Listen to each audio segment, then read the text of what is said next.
Bienvenidas y bienvenidos a esta exploración. Hoy vamos a revisar juntos un material que ha generado muchísimo ruido.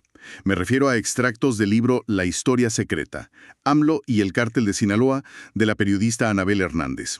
Es un libro que, la verdad, lanza señalamientos muy serios. Habla de supuestos vínculos entre figuras políticas clave en México, incluyendo al presidente Andrés Manuel López Obrador, su círculo cercano y pues una de las organizaciones criminales más poderosas del mundo. Exacto. Y bueno, la autora basa estas afirmaciones en testimonios de presuntos miembros del cártel, también de exfuncionarios, y se apoya en documentos de investigaciones, tanto de México como de Estados Unidos. Hay una que resalta, de la DEA, la Operación Polanco. Justo. Nuestra tarea hoy es, digamos, desmenuzar los puntos clave de estos extractos que tenemos. Tratar de entender las conexiones que la autora asegura que existen. Examinar la evidencia que presenta, pero siempre recordando que estamos reportando lo que dice el libro. No estamos validando nada. Precisamente. Es crucial abordar esto con una perspectiva, pues, analítica. El libro propone una narrativa, compleja y muy controversial. Abarca décadas, ¿no? Desde supuestos apoyos a campañas hasta presuntas complicidades ya durante el actual sexenio. Vamos a ver cómo, según la fuente, estas relaciones habrían impactado no solo la política, sino crisis enormes como la del fentanilo que afecta a ambos países. Muy bien, pues entremos en materia. Arranquemos con una de las afirmaciones centrales del libro, la supuesta lana del cártel de Sinaloa para la campaña presidencial de AMLO en 2006. Hernández sostiene que figuras como Arturo Beltrán Leiva y operadores como La Barbie, Edgar Valdés Villarreal y El Grande, Sergio Villarreal Barragán, habrían metido millones de dólares. Sí, el libro detalla presuntas reuniones clave. Habla de finales de 2005, principios de 2006, en lugares como Nuevo Vallarta, Punta Mita. Describe que estuvo ahí un emisario, supuestamente representando a López Obrador, pidiendo apoyo económico. Y la promesa, según el libro, era protección futura si ganaba la elección. O sea, un toma y daca, presuntamente. Incluso se menciona una llamada, ¿no? Ajá, se narra una supuesta llamada telefónica de confirmación entre Arturo Beltrán Leiva y el propio AMLO, facilitada, dice el libro, por este emisario. Hasta citan frases como "a la orden" y "estamos pendientes", supuestamente dichas en esa llamada. Órale, esa es una afirmación, pues, muy fuerte. ¿El libro dice de dónde saca esa información o quién la corrobora, supuestamente? Bueno, la autora atribuye esto principalmente a testimonios directos, de gente que dice haber estado ahí, como El Grande, y también a colaboradores que después se volvieron testigos protegidos o fuentes. Va tejiendo esos testimonios para armar la escena. Claro, esto es parte de lo polémico. Se basa mucho en la palabra de personas involucradas en el crimen. Entendido. Y del lado de la campaña, ¿a quiénes señala la fuente como los que recibieron el dinero? Apunta a Nicolás Molinedo, Nico, que era el coordinador de logística de AMLO, y a Mauricio Soto Caballero, descrito como un colaborador cercano en ese momento. Menciona hasta una casa en Polanco, en Aristóteles 131, como uno de los puntos de entrega. Y hay un episodio que narra El Grande particularmente gráfico. Dice que entregó $500,000 directo a AMLO y al general Audomaro Martínez Zapata.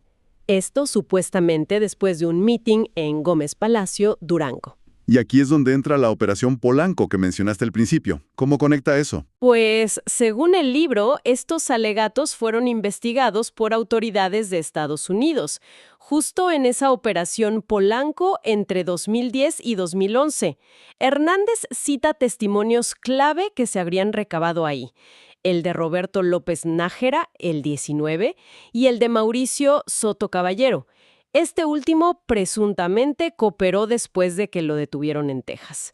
También menciona a Emilio Deep Jones. Ajá. Y dice la fuente que la investigación habría incluido grabaciones de conversaciones entre Soto Caballero y Nico Molinedo. Pero, y esto es importante, el libro afirma que esa investigación se cerró antes de las elecciones de 2012, presuntamente por lo sensible que era políticamente. Insisto, esta es la versión del libro basada en sus fuentes. Claro, hay que reiterarlo. Y la fuente también recoge que AMLO y Nico han negado todo esto, ¿verdad?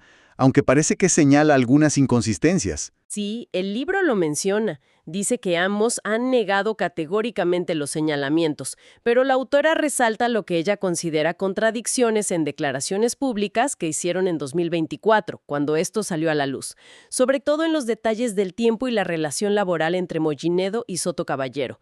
Lo que se dibuja aquí, según la fuente, es un patrón: presunto dinero a cambio de protección futura.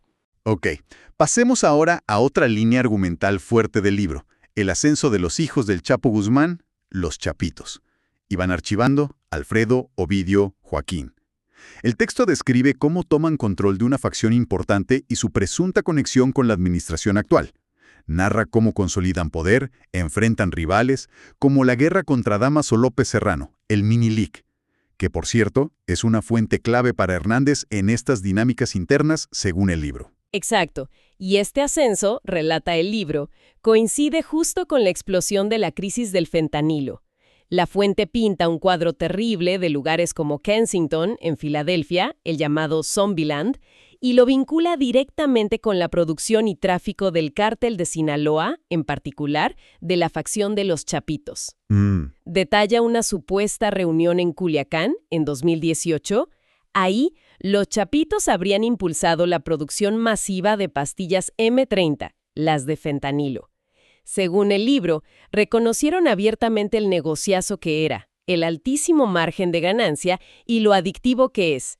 Supuestamente, hasta regalaron miles de pastillas para crear el mercado. El Mini-Lic, citado en el libro, dice que incluso ordenaban mezclarlo con otras drogas para enganchar más a la gente. Qué fuerte pensar en esa estrategia, ¿no? Y el libro también les achaca una brutalidad creciente. Definitivamente. Menciona incidentes específicos para ilustrarlo. El ataque a militares en 2016 para rescatar a un sicario, el Kevin. La presunta orden de asesinar al periodista Javier Valdés, aunque el Mini-Lic en el libro lo niega y se lo atribuye directo a los Chapitos. La guerra interna contra los Dámaso en 2017 y, claro, el famosísimo Culiacanazo de 2019. ¿El operativo fallido donde detienen y luego liberan a Ovidio Guzmán? Justo. Y el libro contrasta la justificación oficial que dio AMLO para liberarlo con sugerencias de, posibles vínculos más profundos. Y aquí es donde viene una de las afirmaciones más llamativas del libro sobre la relación con la administración actual, ¿no? Correcto. El libro suelta una aseveración particularmente explosiva. Habla de una supuesta fiesta donde convivieron los hijos mayores de AMLO y los Chapitos. Esto poco después de que iniciara el sexenio. Cita un supuesto testigo directo. Dice que los hijos del presidente estuvieron con los Chapitos en una propiedad de ellos en Sinaloa. ¿En serio? Según este relato del libro, la situación se puso tan delicada que tuvo que intervenir el general Audomaro Martínez Zapata, que entonces era jefe del CNI. Supuestamente para localizarlos y sacarlos de ahí. Se alega que mandaron un avión militar y que Néstor Isidro Pérez Salas, el Nini, jefe de seguridad de los Chapitos, escoltó al emisario presidencial que fue por ellos. Vaya, ese es un episodio que, si fuera cierto, las implicaciones serían tremendas. ¿Y cómo describe el libro la consolidación del poder de los Chapitos, más allá de estos supuestos vínculos? La fuente los describe como astutos para cooptar jóvenes ambiciosos, ¿no? Atraídos por las ganancias enormes del fentanilo. Y así habrían construido un ejército leal basado tanto en la promesa de riqueza como en el miedo. Menciona figuras clave en su estructura: José Ángel Canovio, Óscar Noé Medina el Panu y el ya mencionado Nini. A este último lo describe como particularmente violento, responsable de torturas brutales y presuntamente implicado tanto en el Culiacanazo como en esa supuesta escolta del emisario presidencial. Un aspecto interesante que describe la fuente es la diferencia de estilos dentro del cártel. Dice que mientras Ismael El Mayo Zambada usa una estrategia más, digamos, tradicional, de alianzas, de cierta seducción del poder, los Chapitos se caracterizarían por una ambición sin límites, violencia extrema y cooptar rápido a una nueva generación con el fentanilo. Es una dinámica de poder que evoluciona. Fascinante y la verdad aterrador al mismo tiempo. Ahora, el libro de Hernández no para ahí. No limita las presuntas conexiones al 2006 o solo a los chapitos. Amplía el tiempo y las facciones, ¿cierto? Así es. Alega que el supuesto apoyo del cártel de Sinaloa, tanto de la facción del Mayo como de los Chapitos, habría seguido en otras elecciones. Menciona específicamente presunto apoyo para AMLO en 2012. El Minilic lo atribuye a los Chapitos. También en 2018. Y se detiene mucho, con bastante detalle, en la campaña gobernador de Sinaloa de Rubén Rocha Moya de Morena en 2021. Ajá. El libro hasta cita una supuesta orden que se oyó en los radios del cártel: plebada, puro Morena, puro AMLO. No, bueno. ¿Y qué detalles da sobre esa elección de Sinaloa en 2021? Parece que es un caso de estudio importante en el libro. Sí, le dedica bastante espacio. Detalla una supuesta operación que encabezó el Nini para movilizar apoyo, conseguir respaldos de músicos populares que el cartel financia, como Panchito Arredondo, y asegurar que ganara Rocha Moya. El presunto pago, según la fuente, era tener control sobre nombramientos clave, específicamente la Secretaría de Seguridad Pública Estatal. Entiendo. Y el libro también resalta el caso de Ana Karen Val, alcaldesa de Elota por Morena. Hay una foto de ella con AMLO en Palacio Nacional, muy cercana. Según la fuente, ella es pareja de René Bastidas Mercado, el 00, un operador importante del cártel en esa zona. Presenta estas conexiones como evidencia de una presunta infiltración que continúa. Y no se queda solo en el cártel de Sinaloa, ¿verdad? Hay menciones a otros grupos. Correcto. El libro le añade otra capa. Incluye un testimonio de Francisco Javier Arellano Félix, el Tigrillo, del cártel de Tijuana.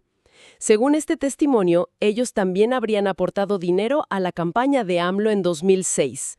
La conexión, supuestamente, fue a través de un sicario ligado a Leonel Cota Montaño.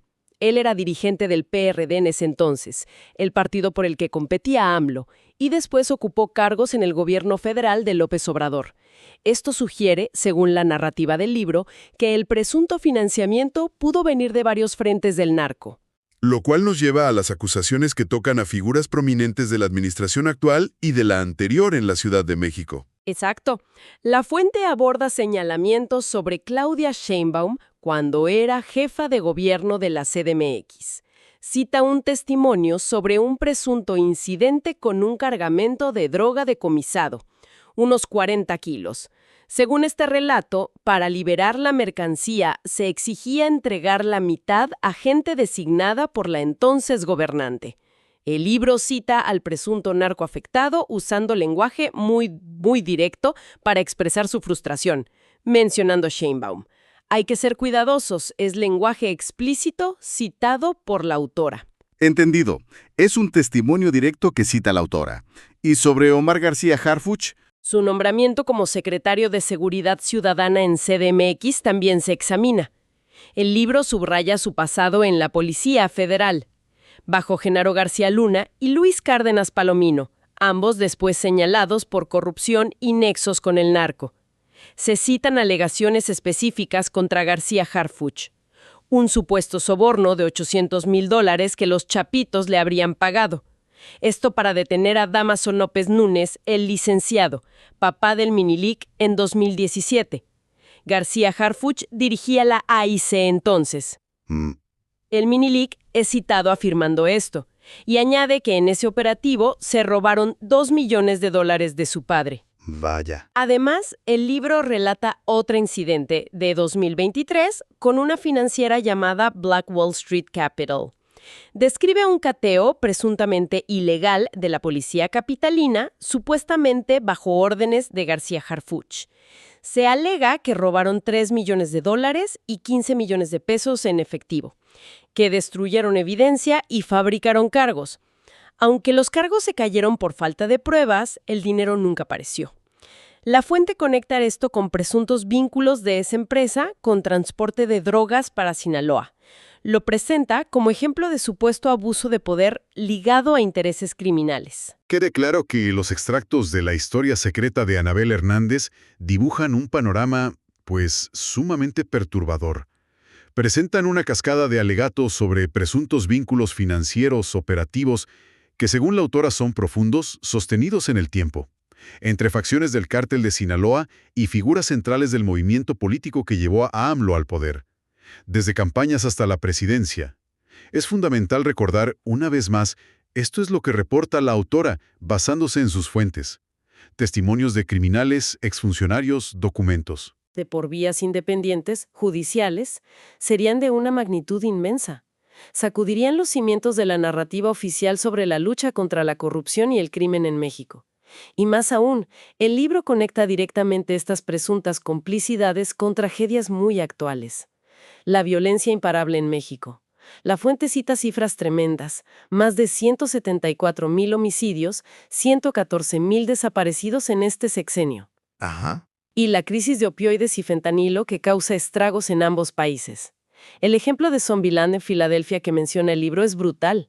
Más de 336,000 muertes por sobredosis en Estados Unidos durante el sexenio, atribuidas en gran parte al fentanilo, que trafica principalmente Sinaloa, según autoridades de allá. Este material nos confronta con la complejidad, con la opacidad que a menudo rodea la relación entre poder político y crimen organizado. Nos deja pensando qué tan difícil es desenmarañar estos hilos en un contexto como el mexicano, donde, según esta narrativa del libro, las fronteras entre autoridad y delincuencia a veces parecen peligrosamente borrosas. Y sobre todo, pone sobre la mesa la pregunta sobre los mecanismos de rendición de cuentas, ¿no?